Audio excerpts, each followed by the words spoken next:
Theresa May is in Northern Ireland today, where she will urge EU leaders to evolve their position and break the stalemate in Brexit negotiations. Prime Minister May has been meeting with Northern Irish political leaders ahead of the speech, hoping to allay concerns over the border, something that's been a sticking point in the talks. The EU previously suggested Northern Ireland could remain in the customs union to avoid a border with the Republic. And joining us live from Westminster is Vincent McAviney with all the latest. Now, Vincent, Theresa May, she's expected to give that speech today on the Irish border. Are there anything new in her proposals? Good morning, Tessa. Well, Theresa May is on this two-day visit to Northern Ireland, and it is sort of a two-part visit in its focus. One is on the Brexit deal, and the other as well is on the political deadlock in Northern Ireland. They haven't had a devolved assembly sitting there since January of last year, and she needs to get that back underway in order to help her with her Brexit plans. Now, in a speech she's going to be making in Belfast this morning, she is going to be trying to sell the merits of her Brexit plan, saying it can work for Northern Ireland, and saying to the EU that there can't be any kind of staying in the customs union for Northern Ireland as they had previously suggested. There can't be any kind of difference to the rest of the United Kingdom. Theresa May will also be going on to meet with locals, local businesses and politicians to try to talk about her plans after much criticism that she hadn't actually been to Northern Ireland and to see the border since triggering Article 50 to leave the EU some 18 months ago now. Yeah, and even from the very beginning of negotiations, the Irish border really has been a sticking point. Why is it so difficult to find a solution to this?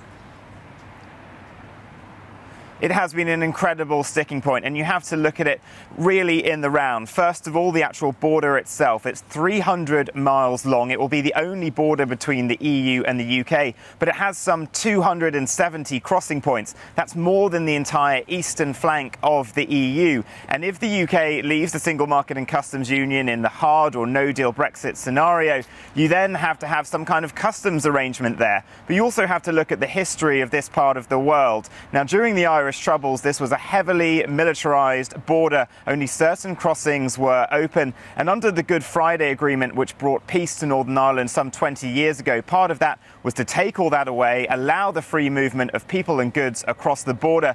And no one in either of those two countries wants to return to those dark days. And just on a practical level, aside from all that historical connotation of it, it would be so difficult. No one can seem to find a technical solution for being able to have customs arrangements at all of those crossing points. So for the Irish Prime Minister, he has been very firm, saying that there cannot be any kind of border there. It would be too detrimental to the economies of both countries. But for the British Prime Minister, she cannot accept a position of having a border in the Irish Sea because her allies, the DUP, would be worried about the reunification of Ireland. So it is a very difficult, complex problem. And Theresa May is starting a tour of the UK to try to sell her Brexit deal. Northern Ireland probably the hardest place to go first. Really, very, very tricky. I'm curious to see what the final agreement is going to look like. Thank you very much for that, Vincent McAviney there in London. Thanks. Well, with just 3 months to go before both sides are hoping a deal is reached, a new Brexit Secretary Dominic Raab has met with Michel Barnier in Brussels.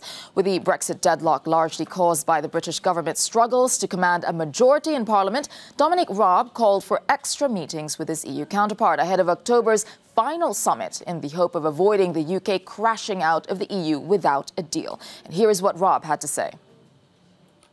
There are still gaps that we need to fill, but we've taken stock and made some really good progress, and I look forward to making more progress today.